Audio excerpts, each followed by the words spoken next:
Okay, now guys, I want to talk to you about some rounds that are made from brass that originally began as something else. And that's a popular thing. People started wildcatting stuff down, and a lot of them took root. Like this, the 6.5 Grendel.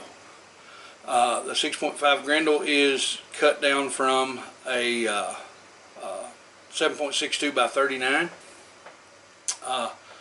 And what they did was they just necked down the case. Is basically the same size. I mean, you can look at them and they're exactly the same thing, same length. They're just necked down now. Instead of having that big 30 caliber bullet in there, now they've got something a little bit lighter that they can shoot a little faster and get some better flat shooting rounds out of. Of course, now it did lose some of its terminal ballistics, but the ballistics for the round in flight went way up, and it gave it a pretty good BC. Okay, and then I got another one.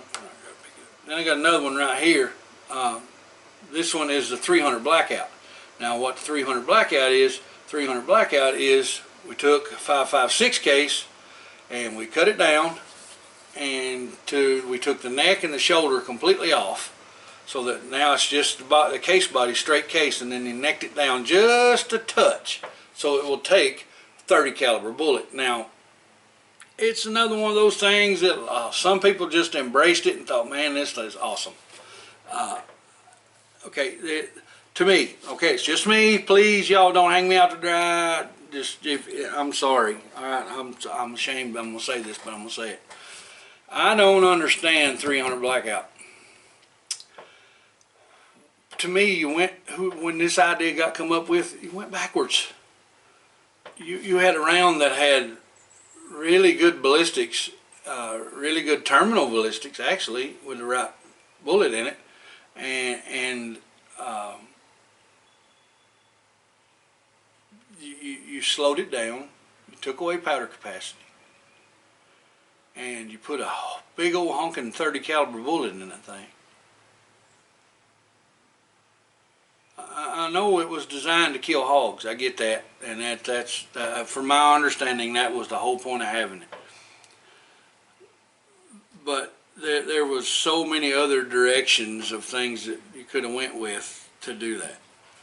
But again, some people love them. Don't be mad at me. Please don't get mad at me over this, because I just don't understand it. To me, it went in the wrong direction. You took something that was good and made it not so good. You know, and it went on for about 3 or 4 years, maybe 5 years, 6 years. That a lot of people were just crazy. Oh man, it's a new thing. It's 300 Blackout. I gotta have one. Now nobody wants them, unless you're hog hunting. Nobody wants them. But we're going to get to a round right here just in a second that I think is going to put the nail in the coffin of a lot of the wildcatted rounds for hog hunting. Okay, we're going to look at a couple examples of straight wall cases. Number one is, of course, everybody probably knows what this thing is. It's a behemoth buffalo killer. It's a 4570, and the government and these things have been around since the late 1800s. This round has stuck around that long, and it's still used a lot today. I have a Henry big boy chambered 4570 that you'll see in videos pretty soon. That I love to shoot that thing. I mean, it's a blast. It's a heavy rifle with an octagon barrel, and it controls the recoil of this beast pretty good. And I've got some nice red pumpkin seeds here that I've cast up, and I'm going to load up some 4570 first, right here in a few days. I'm just waiting on my resizer to come in so I can get that done. But now, that's one example of a straight wall case, and there's a bunch. There's a whole bunch, but this one, in my opinion, overall, it's the king. You know, it's survived. You know, I don't know what, 150 years, probably. I don't know.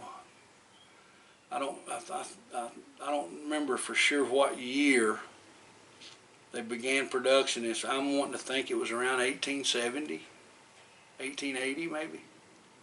So you start doing this, 140 something years, you know, that round, nothing's changed, you know. throw a big old 400 grain bullet in it. These here are 450, and put your 70 grains of powder behind it, and a Magnum primer, and let it fly. And it's straight wall case, and it's got a rim on it, so you're not worried about your head spacing being off the front. So you can do a lot of stuff with the bullet, and you can wring out some decent ballistics out of this thing. I mean, it's a cannonball going down range, so if you get out past about 150 yards, you're no longer shooting at something, you're lobbing one in. You know, but that's the way it works. You know, it wasn't made to shoot antelope at 350 yards. That wasn't what it was made for. It was made as a government round, so you know what governments do with ammunition. They throw them at other governments. So that's what it was built for. It wasn't built for long distance, but it's still around after 140 something years. Now, this is the king. The 4570 is the king of the straight wall cases, just like the 30-06 will probably always be the king of necked rounds, because I don't think nothing will ever beat it. But now, as far as straight wall cases, there's a prince hanging around at the corner of the stage waiting on the king to kick over, in my opinion. And that's this little joker right here. 350 Legend. Now, when this round first come out, a lot of people who consider themselves gun experts thought, what in the world are they doing when they made this thing? It's crazy. Why would you need a 350 Legend? It's the middle of a road that nobody drives on. And then somebody said, you know, it's a round tip bullet. Straight wall case. Got the same ejector ring on it. Let's try to build an AR upper and see what this thing does. So they put some together, and they went smash some hogs. And all of a sudden, somebody said, oh my, this thing is a hog exterminator. All of a sudden now, this little round is making an appearance. I would say, I dare to say that it's paramount to when the 270 come on to the scene. That you can use it in so many different platforms. You can use it in today's favorite rifle, the AR-15. You can use it in pump action, cycles just fine. You can use it in lever action, cycles just fine. You can use it in bolt actions and get out some great ballistics for this round out of everything you shoot it out. Guys, I'm just going to tell you, I believe firmly that the 350 Legend is the rising star among calibers and ammunition that the world is going to be looking at in a few years and going, that's awesome. But all these people that were gun experts were, when they come out, why would you do that? You don't need that. That's stupid. And then they were all saying, got any more than 350 Legends? But they're pretty cool. I've got one that it's a Mossberg bolt action, a Patriot, and it shoots really well with this. We're going to have a video that as soon as we can get it edited, that's going to be coming out. Unfortunately, it's going to be one of those 30-minute ones, and I know y'all don't like them, but guys, that's if I put the information in the videos that I want y'all to get, it takes more than a few minutes. I'm sorry, but now that's my take on the straight wall cases. Now, don't get me wrong, there's a lot more than this. I know 350 Beowulf and 450 Bushmaster and a lot of those guys, but they got tons of recoil and it's hard to get back on the second shot. That little 350 Legend, light recoil, and you can get back on no problem. You'll work it out. You'll work it out. Now I want to show y'all some unusual rounds and talk about them for just a second, okay? First I want to talk to you about is this little bitty fella right here. Now it's just a case, ain't got a bullet in it. I'll hold it up there close so you can see it. Now, it's a little bitty guy. I'm going to set it right here next to 9mm and a 45 ACP. So y'all can see a comparison of those two. And maybe even get you a little bit closer where you can see it. Now, I ain't going to tell you what that is. I want y'all to guess what that little round might be in the comments below.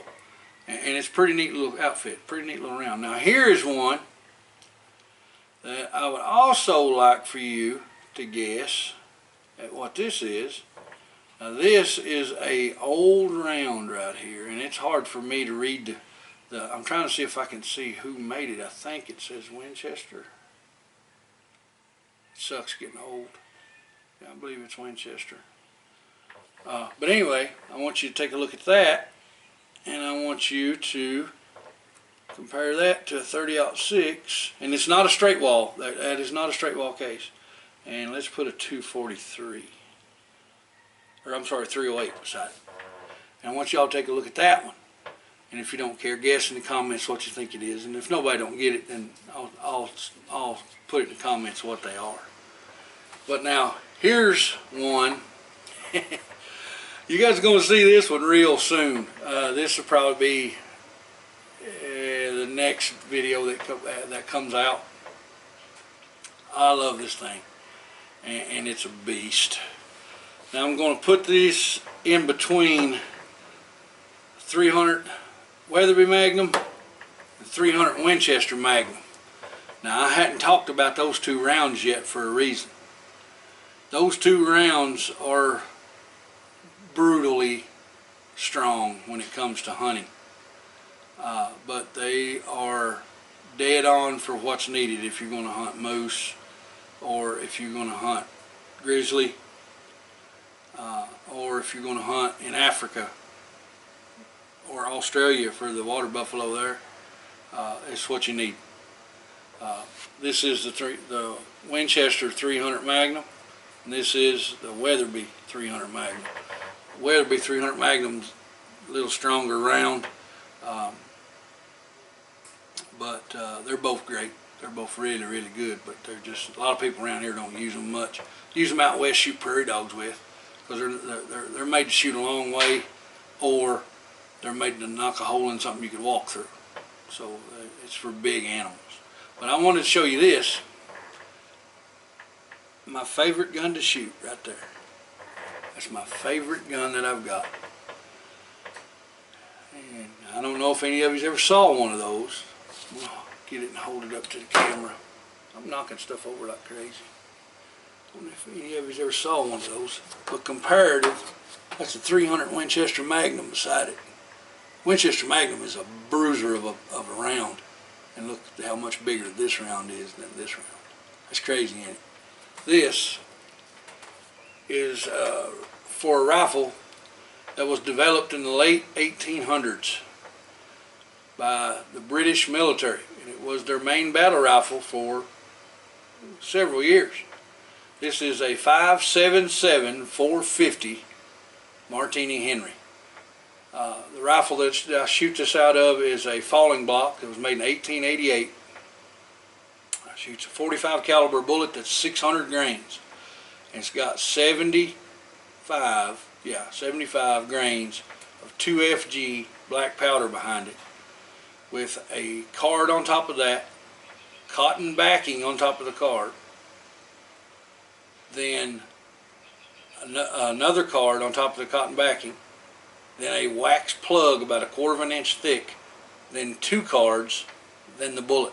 The reason it has to be done that way is because that bullet only comes down to about right there. If you look real close, you can see just a little bit of bulge in that bullet, in the casing where the bullet stops.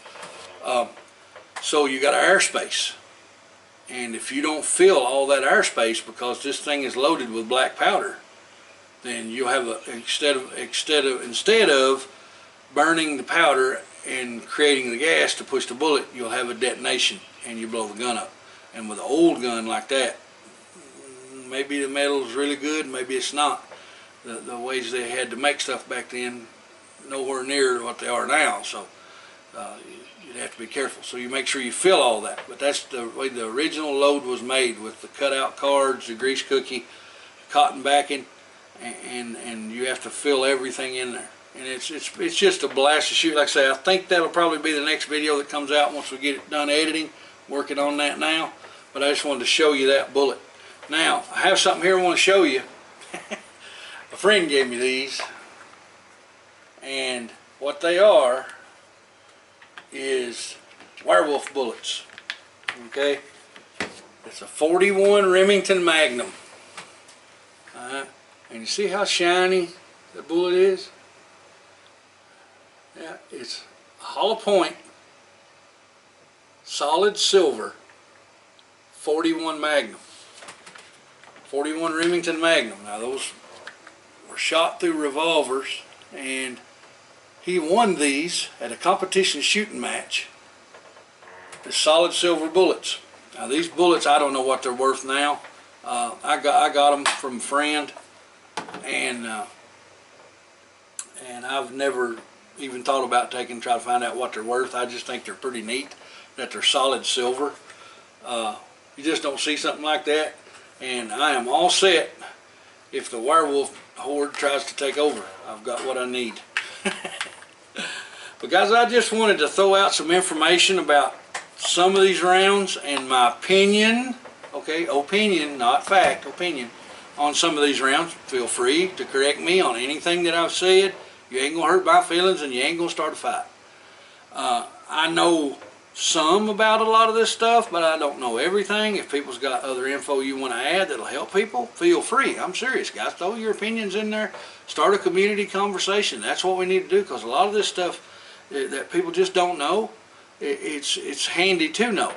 And I'm going to tell you something, guys, that would, the ability to get ammunition now and the ability to get components to reload, it's hard and it's expensive.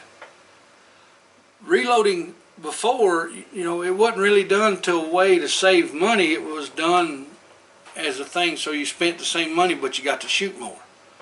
Now that table's turned. Now if you're going to shoot much at all and you don't reload, you better get a second job and then hope you can find the ammo you're looking for, because it's still hard to get a lot of it. But if we as a group will help each other out, give each other advice, answer questions, and offer opinions even. And when I say opinions, you know, everybody's had different experiences in the field with ammo. Offer up your experience.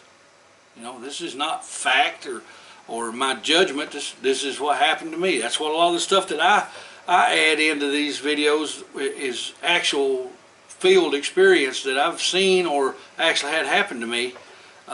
It's like this 5.77 450.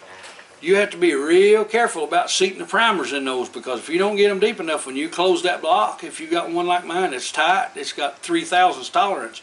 So when you close that block will rub right over that cap, right over that primer as you're closing it. And if you don't pay attention to seating them primers good, and make sure your primer pocket's good and clean when you put it in so they go all the way in, you go to close that and you'll detonate the rifle, you'll detonate the primer and shoot, and the round will go off, and you haven't got the bolt all the way closed. Now I've seen it happen a couple times. It didn't hurt the gun, didn't hurt the shooter, but it caused somebody to have to get clean shorts, because that's a big boom going off at one time, and if you're not expecting it and you're just closing up the breech and boom, yeah, that's not good. It'll scare you with a 22 if it was to happen, much less something that big, shooting that cannonball. But guys, I appreciate y'all watching. I know this video was long. I'm so sorry, but I had a lot of stuff I wanted to cover, and hopefully there's something in here that'll help you. And like I said, I know I didn't put all the rounds out, because if I had one of every round that's ever been produced since people started shooting cartridge ammunition, this desk wouldn't hold it. And I wish I had a collection that big, but I don't. This is about, I don't know, a third of the collection of rounds that I have, but I just picked out the ones that I knew people would know what they were, and had real world experience with. But don't forget, these 2 rounds, this one and this one, try to see if you can guess what they are in the comments. And in a couple of days, if nobody's guessed it, then I'll say what they are. But guys, I appreciate y'all watching, and hope y'all have a blessed day. Update on my health real quick. I figure I'd wait till the end to do this, so that way if y'all want to stop the video and don't watch it, then you don't have to. We're still trying to figure out the kidney thing. We don't know about that yet. My biopsies came back as negative, no cancer, so we're good there. But they did tell me that my kidneys was in stage 3 failure, and they asked me to stop taking a medication that I take called diclofenac, that was for nerve pain in my feet from the diabetes. Well, I tried that. He said if you can stand it, so I think he must have knew what was coming. I tried it, and within a week of doing it, I couldn't walk. I mean, I couldn't take a step. Every time I took a step, it felt like somebody hit the bottom of my feet with a hammer. And I literally, it would take me 3 minutes to walk from my living room to my bathroom. I just couldn't do it. And I was hoping maybe that it'll clear up, you know, that I'll readjust or something. And I just couldn't do it. And if I would try to move my toes, oh my goodness, it's terrible. So I had to go back to taking that. It's crazy. Within 3 doses of taking that medicine back, my feet are fine now. Well, they still hurt, but they hurt all the time. But I can walk. I couldn't even walk before, even with the big padded diabetic shoes they give you. Couldn't even walk. So we're going to have to call the people at the kidney place and ask if there's some kind of alternative medicine I can take other than the diclofenac to do that, and then we'll have to go from there. But guys, appreciate you watching, and this is the Fat Man. I'm gone. Hey guys, if you liked the video, hit subscribe. Don't forget to click that bell so you get notifications the next time we put out a video. Appreciate you. It's the Fat Man. I'm gone.